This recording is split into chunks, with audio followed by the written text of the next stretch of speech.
वित्त मंत्री निर्मला सीतारमण आज अपनी सरकार का अंतरिम बजट पेश कर रही हैं। 2024 के लोकसभा चुनाव से ठीक पहले नरेंद्र मोदी की सरकार के इस बजट से जनता को क्या क्या तोहफा मिलने वाला है, इस पर सबकी नजर है। शेयर बाजार को भी इस बजट के पेश होने का इंतजार है। देश के आम से लेकर खास तक सभी की निगाहें इस बजट पर टिकी हुई हैं। केंद्रीय वित्त मंत्री निर्मला सीतारमण ने कहा, हमारी सरकार विभिन्न विभागों के तहत मौजूदा अस्पताल के बुनियादी ढांचे का उपयोग करके अधिक मेडिकल कॉलेज स्थापित करने की योजना बना रही है। इस उद्देश्य को पूरा करने के लिए इसकी जांच करने और प्रासंगिक सिफारिशें करने के लिए एक समिति गठित की जाएगी। केंद्रीय वित्त मंत्री निर्मला सीतारमण ने कहा कि 3 प्रमुख आर्थिक रेलवे कॉरिडोर लागू किए जाएंगे। ये हैं, पहला ऊर्जा खनिज और सीमेंट कॉरिडोर, दूसरा पोर्ट कनेक्टिविटी कॉरिडोर और तीसरा उच्च यातायात घनत्व कॉरिडोर। मल्टी मॉडल कनेक्टिविटी को समक्ष करने के लिए पीएम गति शक्ति के तहत परियोजनाओं की पहचान की गई है।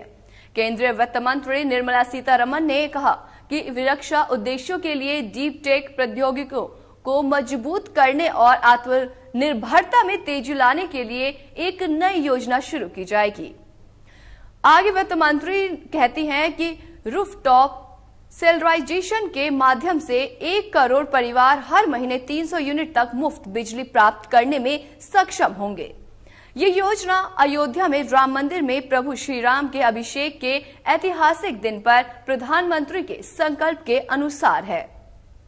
तो वहीं आगे वित्त मंत्री ने कहा, कृषि क्षेत्र की ओर वृद्धि के लिए सरकार फसल कटाई के बाद की गतिविधियों में सार्वजनिक और निजी निवेश और उसे बढ़ावा देगी।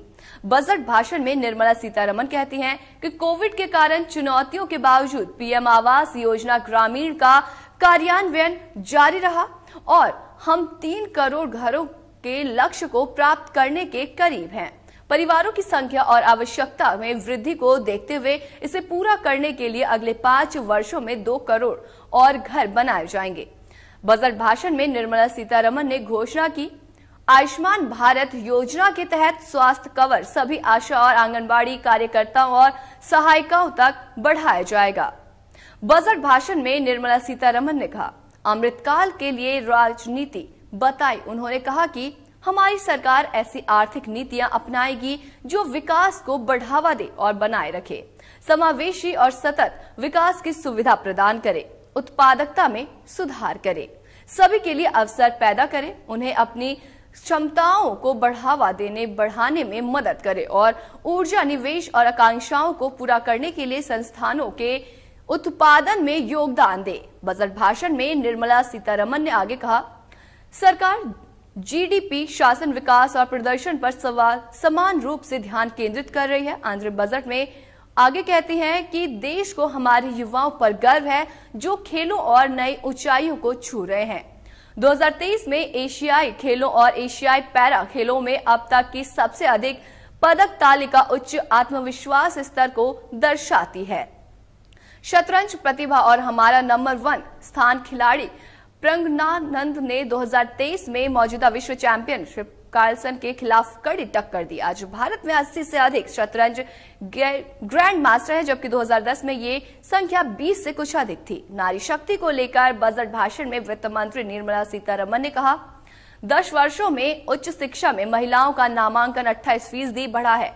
STEM पाठ्यक्रमों में लड़कियों और महिलाओं का नामांकन 43% है, जो दुनिया में सबसे अधिक से एक है और ये सभी कदम परिलक्षित होते हैं। कार्यबल में महिलाओं की बढ़ती भागीदारी, 3 तलाक को अवैध बनाना, संसद और राज्य विधानसभाओं में महिलाओं के लिए 1/3 सीटें आरक्षित करना, पीएम आवास योजना के तहत महिलाओं को 70% से अधिक घर देने से उनकी